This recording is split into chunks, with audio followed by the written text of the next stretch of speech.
He's sputtering when the first glass breaks. His, not mine. The stem fractures between his fingers, a clean, embarrassed snap that flings a crescent of wine across his mother's table runner. I don't move. Joel flinches. Rita's hand flies to her collarbone. His father mutters, "For God's sake, Terry." And there it is. The sliver of silence I was waiting for, the gap where truth can land and split everything open. You planned it, I say, and my voice surprises me, calm, almost tired. You timed it. You rehearsed it. And you love that they filmed it. He looks at me the way a trapped animal looks at a hand it can't bite. You're being dramatic. Dramatic. Rita repeats soft, like she's testing how the word tastes now that she knows whose money bought the ring-shaped bruise of a diamond on her wrist. Is that what you call stealing? The folder I brought for her is already open. She has photographs paperclipped to bank statements, transfers highlighted in yellow, a letter from my father's accountant. She hasn't cried. I've watched her swallow the tears each time they rise, stubborn and proud and furious on a quiet frequency that hums beneath the clink of plates no one will touch now. She unclasps the bracelet and sets it like a small animal on the linen between us. I can hear the metal chime against the plate beneath. I call it survival, Terry says. He's good at that voice. Reasonable, weary. The voice of a man who works harder than anyone, a martyr of late nights and spreadsheets. It's the voice he used when he sat at my parents' table every Sunday and asked my father about leases and margins and the responsible way to structure debt. It's the voice he used the first time he called my mother Mom. It was so easy to believe him when he wore that voice. Even now, even here, it's almost enough to soften the edges of the night. He chose to kneel in a room full of strangers and break me like a party trick. Joel reaches across the table and slides his phone closer, screen down, the way he did when he first played me the recording from my living room. Terry muttering about front-load inventory, the phrase he used to justify cash extractions that never made it to the barista's hands. Terry sighing about partnerships, the word he used when he wanted my parents to forget that every transfer began with him promising this was the last time. Terry laughing, low and mean, about how easy it is to make people feel guilty for doubting you if you look grateful enough while you lie. You planned it, I repeat, and this time I can feel the memory take me, heat, crowded voices, the velvet exhaustion of a red dress I bought because he loved it. The table at the center of Bellini's, a perfect stage. The couple behind us who beat him to the kneel, who cried joy into their napkins while strangers clapped, who kissed and made every woman in that room wonder, for a breathless second, if tonight might be the night. My heart thrummed so high in my throat I could taste it. He squeezed my fingers. He stood. The candlelight made his eyes bright. He said, "Everyone," and the room drew in its breath like a curtain. Then the words, "I'm done pretending you're worth loving. You're disgusting." The restaurant went solar eclipse dark. Not a single chair scraped. Not a fork. Not a laugh. The sound that came out of me wasn't a sound I'd ever made before. Half hiccup, half exhale. He rose as if nothing had happened. He didn't tremble. He didn't look unsure or sorry. He didn't look at me again. He turned, put on his coat, and walked through the hush he'd made like he was stepping off a stage after a flawless set. The waitress arrived with the check like a reflex, $347, and I left a tip on a table that felt like a morgue slab and walked out of the world I knew in a dress that suddenly fit like a joke. I can pin everything after that to small, stupid details. How the elevator in our building stalled a little at the 5th floor, the way the hallway light flickered, the odd, gullible finality of our lock turning under my key as if nothing had changed. You don't think of how a closet looks when it's been half emptied until you're standing in front of it. There is a violence to empty hangers that no one warns you about. There was a ring of dust where his shaving kit had been. The drawer where he kept cables and flash drives was gapped like a missing tooth. He'd thought it through, of course. Whoever filmed him knew where to stand. The car waited. The bag had been packed. The account logins were changed. He timed the walkout to the minute I would still be paying the bill. He timed my humiliation to the moment every camera in that room already warmed to record something beautiful. I sat on the kitchen floor until 3. Darlene found me like that. Shoes still on, lipstick cracked. The red dress attempting dignity on a tile that smelled faintly of coffee and glue. She brought a jar of olives and a pint of ice cream and did not tell me to be strong. She let me be stupid. She let me be lost. We watched the first video climb to 100,000 views, then 2, then a number that turned into a blur of commas.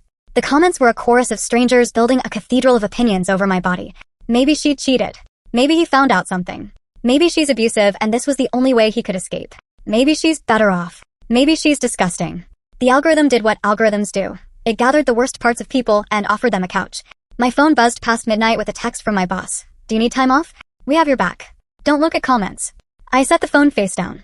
I watched a crack in the ceiling like it was a map that could take me somewhere else. Around 2, the building heat ticked alive in the pipes and made a noise like distant applause. The morning after, I tried to put on mascara and jabbed my eye. I wore sunglasses in the apartment like a parody of grief. My mother called and cried in a voice I hadn't heard since Grandma died. I said I was okay. I lied. Then my father called with that other voice, flat, careful, the one he uses when something in a ledger won't balance. "Did you and Terry take money out of the business account?" he asked. "What?" I said. "No. He withdrew $5,000 this morning. The first thing grief does is narrow your world to one small thing you can do."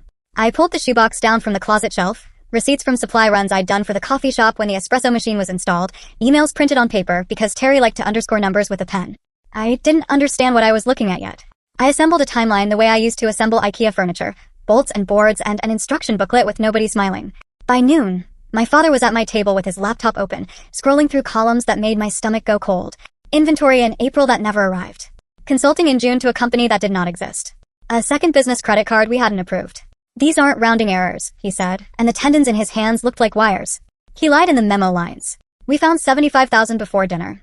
At least, my father said, which is a phrase you never want attached to a number that large. My mother put a hand flat on the table like she was steadying herself on something solid that had given way. He called me Mom, she said. He asked for my cheesecake recipe. She wasn't crying now. I didn't recognize her face. There is a quiet in a woman when she discovers she housed a snake for years and fed it milk. Joel called at 9 from his car, voice shaking, the interior light buzzing above him in my mind. I swear I didn't know, he said. He told me you two were fine. He told me he'd been asking about Grandma's ring because he wanted to do it right. He inhaled like it hurt. I have to tell you something. He's been with Rita for almost a year. There's a condo. Whose money? I asked, and I already knew the answer. Rita's friend worked at the real estate office. The down payment matched a withdrawal labeled expansion. My father's lawyer met us in a conference room that smelled like lemons and paper. He was the opposite of Terry in every way, uninteresting, precise, boring in the way bridges have to be boring to hold. We file an audit, he said. We freeze what we can. We collect evidence. We don't speak to him outside counsel. I nodded like a very good student and then went home and did the one thing I was told not to do. I invited him to pick up his paperwork. He arrived at 3 on the dot, like a man sitting down at a bar stool with a routine. The moment he saw my parents, the air around him thinned. Panic makes people speak in plurals. We can explain. We can work this out. We can be adults. My father blocked the door with a posture I recognized from the years he taught me to cross a busy street. Sit, he said, and Terry obeyed, because some commands are ancient. I didn't try to trap him. I opened the space and he fell into it. Where did the $5,000 go? I asked. Inventory, he said. What inventory? I can't be expected to remember every. What inventory? I repeated, and something in my voice made him answer. The make-believe brand, the ghost PO, the way he'd reimburse the account once the promotion hit. The camera on the bookshelf watched him while he talked. He looked at my mother when he lied. Because even liars sometimes crave mercy. We gave him a week. The lawyer sent the letter. Terry spent that week on the internet telling a story where he was the hero of a man escaping a crazy woman who had tricked her parents into controlling him with money. He used words like extortion and ambush. He posted screenshots of my texts, font off by a millimeter, timestamps that didn't exist, a version of me written by a middle schooler who discovered melodrama and cut and paste the same day. The comments split in half. Strangers who wanted to believe women lie because it makes the world easier, and strangers who looked at the video from Bellini's and heard the thin whistle of something rotten. Then Rita appeared, quiet as a knife. I believed him, she wrote under his post. I don't anymore. He used stolen money to buy me things. I didn't know. I do know. To the woman he humiliated, I'm sorry. That was the day Terry's mask cracked, not in public, but in private. Texts at 2:11 a.m. that spiraled from performative anger to needy apology to threats typed so fast the typos multiplied like mice. Baby, I'm sleeping in my car. You'll regret this. I'll go to the police and tell them about your temper. Please, you're the only one who understands me. I forwarded everything to the lawyer and learned the steady, ordinary holiness of not responding. The dinner was Joel's idea. His parents wanted to see their son one last time before they made their peace with who he was. He wanted them to hear him admit it, to see it in paper, to choose truth over blood if that's what it came to. He picked me up in his dented Camry with his hands shaking on the wheel. I don't know what I'll do if he lies in front of Mom, he said. I don't know what I'll do if he looks at her and says none of it's real. He didn't say what we were both thinking. He'd already looked at me and said I wasn't real. His parents' house smelled like roast and rosemary and grief. His mother hugged me so hard I could feel the bones of her apology. I raised him to say please and thank you, she whispered into my hair. I don't know where I failed. You didn't, I said and meant it, because women deserve to be told, clearly and often, that the tornado that stomped across their kitchen did not form because they left a window open. I waited upstairs. You learn the shape of a family's life by listening to how they set the table. Laughter, clatter. The anxious efficiency of plates where a son is still a boy in a mother's mind. When Terry walked in, he did what performance requires. He kissed his mother's cheek, complimented the roast, asked about the neighbor's dog, made a joke about traffic. Then his father cleared his throat and said, sit, the way my father had said it, and I came down the stairs and watched the world in his eyes stop spinning. You know the rest of that hour because you've seen it in 100 courtroom dramas, stripped of their cheap music. The folders slide. The papers stack. The recording plays. Truth is less dramatic than you think. It wasn't thunder. It wasn't lightning. It was the sound of a balloon losing air, of something hissing down to its small, empty core. Terry tried all his voices. The weary hero. The persecuted son. The wrong boyfriend. The pragmatic businessman. The man who cries. He lied the way a drowning person gulps air. Then the thing he always held back leaked out, anger so naked his mother put her hand to her mouth. "At least she isn't disgusting like you," he said, looking at me, and that's when I understood what had been wrong all along. It wasn't that he hated me. It was that he loved the feeling of power that came from deciding I did not deserve love. I had practiced a speech in the car and forgot every word of it. The words that came were simpler. "We filed charges this morning," I said. "The accounts are frozen. If you contact me outside counsel again, I will file a restraining order. Your parents have copies of everything. Rita has a copy. Joel has a copy. There aren't any rugs left for you to sweep this under." His father took a step like he meant to stand between us, and Joel's hand on his shoulder kept him gentle. Rita left and came back with her lipstick on and her hair pulled back like a nurse scrubbing in. "Out," she said to him. "Tonight." She didn't shout. She didn't cry. She did not ask the universe why it had chosen her to be foolish in public. She made a decision and made it a door he would not walk back through. He tried briefly to widen himself to fill the room with rage. He slammed out into the night instead, sudden as a storm that has the decency to reign somewhere else. After, there is paperwork.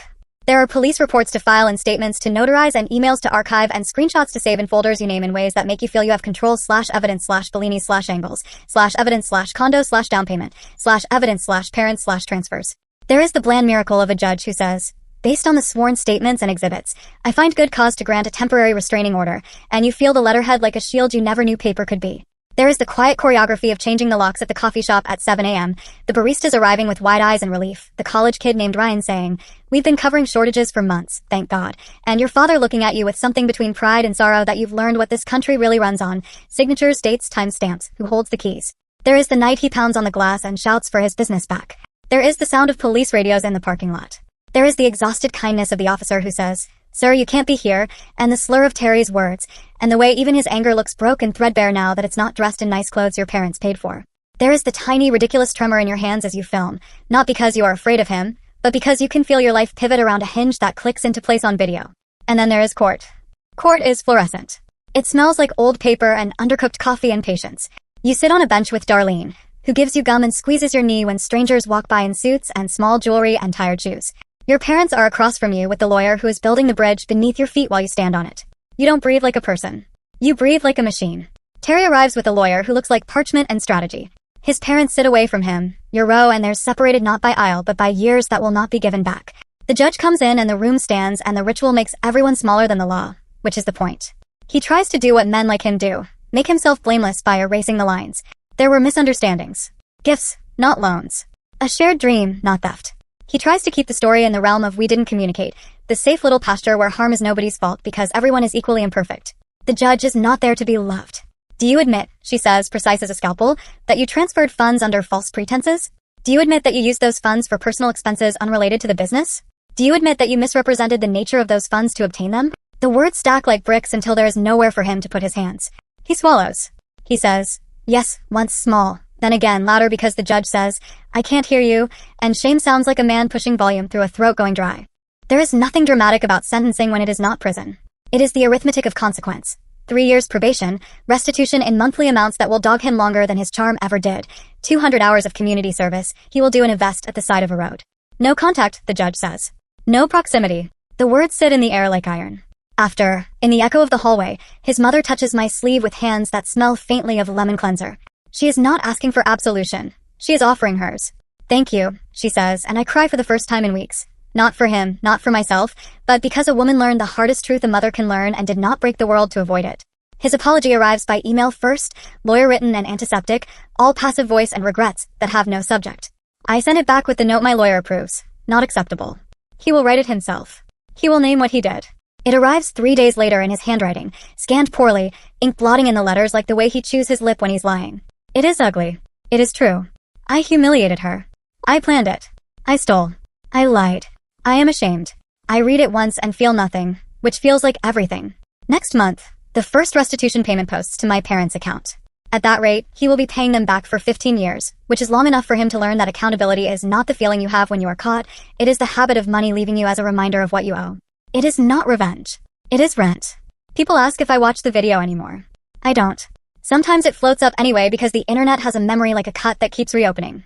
A coworker will whisper that a cousin recognized him bussing tables at a chain restaurant and posted a side-by-side. I used to feel a hot sickness when I glimpsed it. Now it feels like a weather report from a city I moved away from. There were small kindnesses in those months that felt like stitches. The woman at the coffee shop across town who refused to let me pay when she recognized me and said, "Your latte is on me," and also on behalf of every woman who sat through a job interview where the man on the other side looked at her like she was a joke. The barista Ryan who kept calling me boss with affection and replaced the tip jar with one that read savings for lawsuits as a joke and split it fairly at closing. The neighbor who took out my trash the week I couldn't swallow anything solid. A stranger who mailed me a card that said, in careful cursive, "There is nothing disgusting about surviving cruelty." I went to therapy because rage is an acid that eats the container it's in. The first day, I told the therapist I wanted tools, not a childhood autopsy. She nodded like we would get along. She taught me how to let the thoughts pass like city buses. Look at their route number, decide I didn't need to get on. She gave me sentences to say out loud to my empty kitchen. He set a trap. I stepped in it because I'm human. I am not where I was. I do not live in his story. I found the bracelet he bought me at the back of a drawer behind a stack of warranties. I had thought, right after the restaurant, that I should throw it in the river like a heroine in a novel. When I held it now, it was only metal. I took it to a jeweler and traded it in for a thin ring I wear on my right hand, not because I needed a symbol of freedom, but because I wanted to repurpose a bad thing into something that holds a grocery cart at the knuckle nicely. Rita and I met twice, in neutral places that smelled like burned espresso and mop water. She brought me photos of trips I never knew he took because he told me he was at vendor meetings. I brought her copies of receipts with her initials scribbled in the corner in a handwriting I once thought was endearing because of its messy bravado. We were not friends, but we were allied. Which is better sometimes, because alliances are built on choosing truth over comfort and kindness over pride. She told me she changed the locks the night of the dinner and did not look back. I told her she didn't owe me penance for believing him. We sat with the awkwardness until it turned into something else.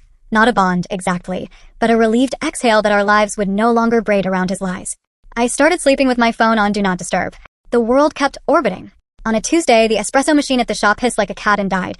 The replacement part arrived Friday, and customers were patient because our pastries improved when I asked a baker from my church to consult and paid her what she was worth. On a Wednesday, my mother and I repotted the dying plant on my windowsill and pretended we had known its real name all along. On a Sunday, my father and I rewired the budget on a yellow legal pad, and he let me do the math while he leaned back and watched like he was witnessing me learn a language he had spent my whole life loving.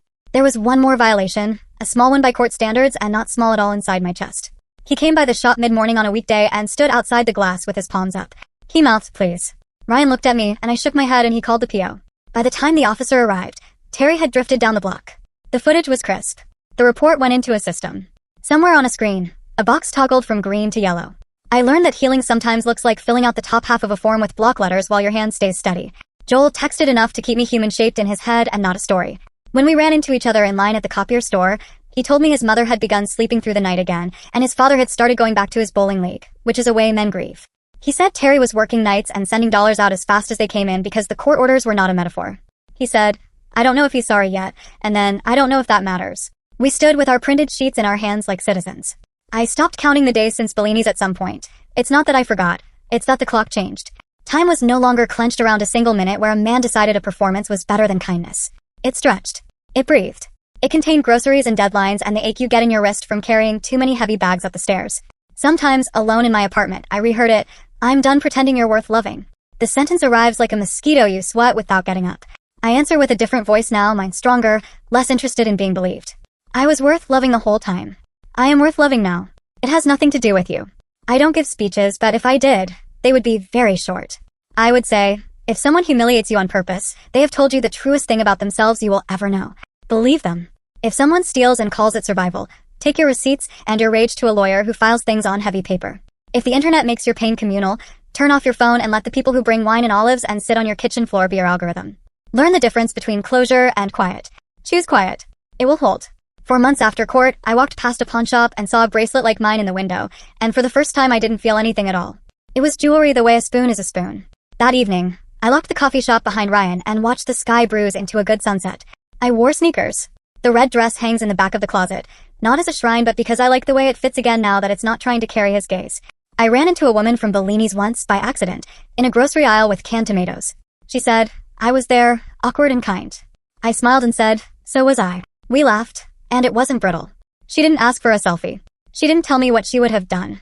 She said, I'm glad you're okay, and I said, me too, and we compared brands of pasta like regular people, which felt like the richest kind of normal. When Joel told me that Terry asks about me sometimes, if I'm seeing anyone, if I ever talk about him, I laughed so hard I almost dropped my keys. It wasn't cruel. It was relief exiting through humor because any other door would make too much noise. I don't know who I'll love next. I don't know if there will be kneeling or candlelight or if the person will love roast and rosemary and my mother's cheesecake recipe. I don't know if he will ask my father about leases or margins or community service hours in a voice that sounds like learned honesty instead of practiced charm. What I know is that if anyone kneels in a room again, I won't be listening for an audience. I'll be listening for the part of me that learned to say yes and no with equal authority. In the mornings, I open the shop and the bell does its small domestic ring, and I remember how a bell sounded once in a restaurant before everything changed. I don't flinch now. I grind the beans. I steam the milk. I hand a paper cup to someone who will walk out into a day they can't predict. Have a good one, I say and mean it, and when the door swings closed, I catch my own reflection in the glass. No longer a woman in a story a man thought he was telling, but a person who survived and then did the dishes and went to work. He comes to mind less and less, not because I have forgiven him in some operatic absolution, but because my life is full enough that there isn't much room left for a man who loved the stage more than he loved me. On the rare days his shadow crosses my mind, it looks like a shape I recognize and don't have to follow. The apology he posted is still somewhere online, a pinned square of text that some people will read and nod at and others will skip and a few will screen cap so they can feel superior or merciful depending on the weather. I don't check. The restitution lands with the same regularity as my water bill, one obligation among many that make the world run. The coffee shop pays its vendors on time. We sponsor a youth soccer team with a banner that says thanks, Maple Street Coffee, and a kid loses a cleat and laughs like nothing bad ever happens. My mother brings muffins on Sundays. My father argues gently with our manager about the price of oat milk. Darlene steals a scone and winks. Ryan trains a new hire and says, "We label the lids clockwise so no one gets confused," and the kid nods like he's being handed a secret. Sometimes I catch my breath at how ordinary grace is when it returns. If I ever write the long version of this, a book, a guide, a pamphlet stapled at the corner, I will not begin with the restaurant. I will begin with a quieter moment. The first time a man called me disgusting, and I believed him for a minute because I was tired and kind. I will follow that with the first time I didn't believe him because I had built a spine that did not need an audience's applause to stand up straight. I will write in the margin, think longer than the night that broke you. Because that is what saved me, in the end. I thought longer. Past the video. Past the dress. Past the comment section and the pity and the fantasy of revenge so cinematic it would have become its own trap. He thought I would disappear. He thought shame would make me smaller. He did not know that shame, when you walk it to the door and show it out, leaves behind room for a table and 4 chairs and a vase of cheap flowers and a life. Someone holds the door, and a small gust of air lifts the corner of the tip jar sign and turns it into a flag. Customers come. We run out of croissants by 10. The afternoon slants in with that slow gold light that makes the espresso machine look kinder. I lock up. I walk home. I pass the pawn shop window, and there are bracelets and necklaces and a tray of rings without stories. I don't stop. I don't need to. My keys fit. The building warmth ticks through the pipes. The ceiling crack is just a line again, not a map, and my phone glows with messages from people who know the sound of my laugh and what brand of tea I keep in the cupboard and the level my voice drops to when I say, "I'm okay," and mean it.